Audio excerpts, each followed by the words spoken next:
नमस्कार, उज्जैन टीवी के सभी दर्शकों का हार्दिक स्वागत है। आइए एक नजर डालते हैं उज्जैन शहर के मुख्य समाचारों पर।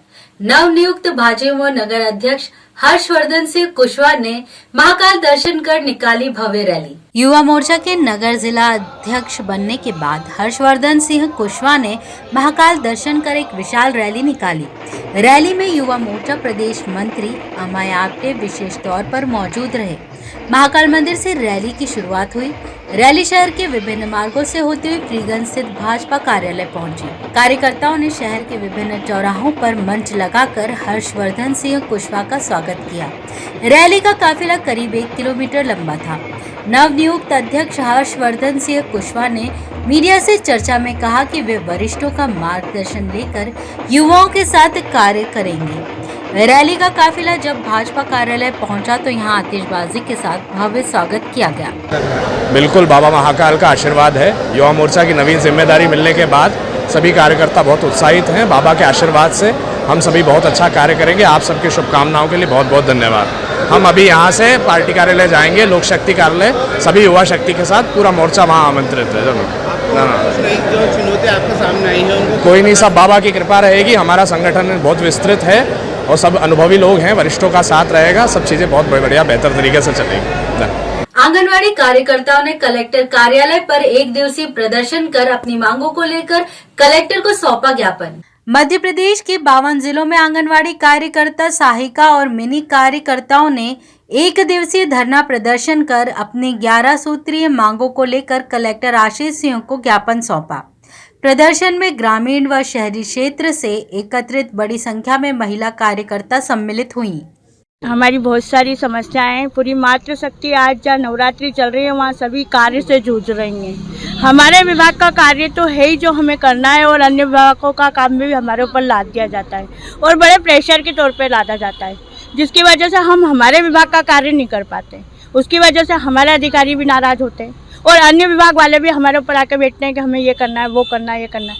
यदि हम एक फॉर्म भी भरते हैं हमें तो आधा घंटा लगता है। व्यक्ति को समझाना, उसकी बात को सुनना और फिर हमें दर्ज करना, इसमें समय लगता है। हमारे हितग्राही है, हमें उनको अच्छे से समझाना पड़ता है, तो हमें समय लगता है। हम लोग पूरे सुबह से उठते हैं तो शाम तक 6 बजे तक तो हम केंद्र के कार्य के बाहर वालों को काम करते हैं। उसके बाद केंद्र के काम हम घर जाके करते हैं। जो भी पोषण टेकर में हमारा विभाग की जो सेवाएं हैं वो हमको मोबाइल पे चलानी होती है। 2 हाथ हैं और 1 दिमाग है, उसमें हम कितना काम करेंगे और हमारा मोबाइल कितना लोड लेगा। तो हमें बस इतनी सी हमारी गुजारिश है कि जितना हम काम करते हैं उतनी सैलरी हमको समय पे दे, और अगर अन्य विभागों का कार्य देते हैं हमको तो हम करने के लिए तैयार है, रात को भी करेंगे, तो हमें हमारी सैलरी बढ़ा दे, वो लोग हमारे काम करने का पैसा दे। हम कितना काम करेंगे। और फिर ये प्रेशर ऊपर का बहुत दबाव है, जहाँ 2-2 महीने, हाँ किसी के घर पे तो करने वाले हैं, कमाने खाने वाले, और कई हमारी बहनें ऐसी हैं जिनके घर में उन्हीं के पैसों से घर चलता है। वो कैसे चलाएगी घर? एक तो प्रेशर दिमाग में और ऊपर से पैसा भी नहीं, तो कैसे चलाएगी? चोरी करने आए युवकों ने नाकाम होने के बाद जलाई ई-रिक्शा। वारदात सीसीटीवी कैमरे में कैद। नीलगंगा थाना क्षेत्र अंतर्गत छुमछुम बाबा की दरगाह के पास रहने वाले आवेश पिता मोहम्मद आबिद अंसारी उम्र 19 वर्ष की ई-रिक्शा क्रमांक MP 13RA1083 घर के पास ही अब्दुल रशीद के पार्किंग कंपाउंड में खड़ी हुई थी। 28-29 सितंबर की दरमियानी रात 2 युवक 12 से 2 बजे के बीच आगजनी की वारदात को अंजाम देते हुए नजर आए। बदमाशों ने पहले तो ई-रिक्शा की बैटरी खोलने की कोशिश की, लेकिन लगभग 1 घंटे तक सफल नहीं हो पाए तो पास ही खड़ी बाइक से पेट्रोल निकालकर ई-रिक्शा में आग लगा दी। आग लगाकर 2 बदमाश भागते हुए सीसीटीवी कैमरे में कैद हो गए। फरियादी आवेश अंसारी ने बताया कि बैटरी के पूरे तार कट गए हैं और ई-रिक्शा जलने से लगभग 1,40,000 रुपए का नुकसान हुआ है। फिलहाल नीलगंगा थाना पुलिस ने प्रकरण दर्ज कर लिया है और आरोपियों की तलाश जारी है। भैरवगढ़ स्थित श्री मणिभद्र यक्षराज तीर्थ पर पूजन एवं 36 कुंडीय यज्ञ हुआ संपन्न। आचार्य भगवान श्री मुक्ति सागर सूरी जी महाराज साहब और श्री अचल मुक्ति सागर जी महाराज साहब की पावन निश्रा में भैरवगढ़ स्थित श्री मणिभद्र यक्षराज तीर्थ पर कुंवार सुदी पंचमी तिथि पर श्री मणिभद्र देव का अभिषेक पूजन व विशाल 36 कुंडीय हवन संपन्न किया गया, जिसमें प्रदेश के विभिन्न क्षेत्रों से जैन अनुयायी सम्मिलित हुए। आयोजन में श्री आदिश्वर चंद्र प्रभु जी जैन श्वेतांबर मूर्ति पूजक धार्मिक एवं परामार्थिक न्यास का विशेष सहयोग रहा। सम्राट विक्रमादित्य स्वयं निवाला बनकर पहुंचे भूखी माता के समक्ष, तब शांत हुई नरबली लेने वाली भूखी माता की भूख। शिप्रा के दूसरे किनारे पर भूखी माता का मंदिर बहुत प्रसिद्ध है। भूखी माता का नाम सुनकर ही उनके बारे में जानने की जिज्ञासा बढ़ जाती है। दरअसल भूखी माता मंदिर की कहानी उज्जैन के सम्राट विक्रमादित्य की किंवदंती से जुड़ी हुई है। ऐसा कहा जाता है कि भूखी माता को प्रतिदिन एक युवक की बलि दी जाती थी। तब जवान लड़के को उज्जैन का राजा घोषित किया जाता था। उसके बाद भूखी माता उसे खा जाती थी। एक दुखी मां ने इसके लिए विक्रमादित्य को अपनी फरियाद सुनाई। सम्राट विक्रमादित्य ने उनकी बात सुनकर कहा था कि वे देवी से प्रार्थना करेंगे कि वे नरबलि ना लें।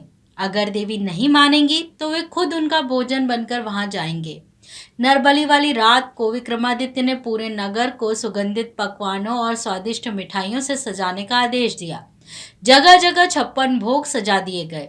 इन 56 भोगों के चलते भूखी माता की भूख विक्रमादित्य को निवाला बनाने से पहले ही शांत हो गई। कई तरह के पकवान और मिष्ठान बनाकर विक्रमादित्य ने एक भोजनशाला में सजाकर रखवा दिए।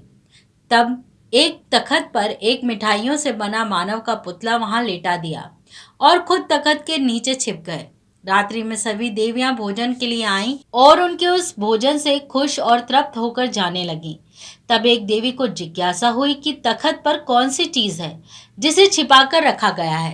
देवी ने तख्त पर रखे उस पुतले को तोड़कर खा लिया।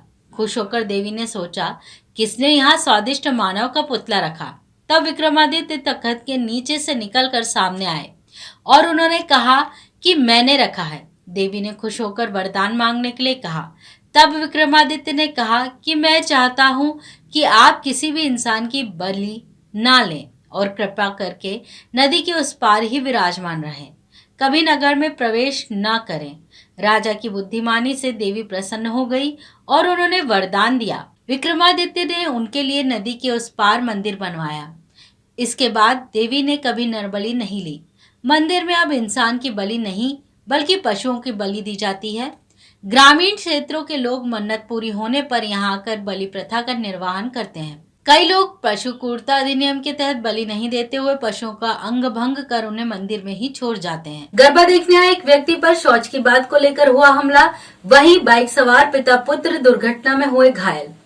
भैरवगढ़ क्षेत्र के ग्राम अहीर खेड़ा निवासी धर्मेंद्र पिता शंकरलाल आंजना उम्र 32 वर्ष ग्राम में आयोजित गरबा देखने गया था।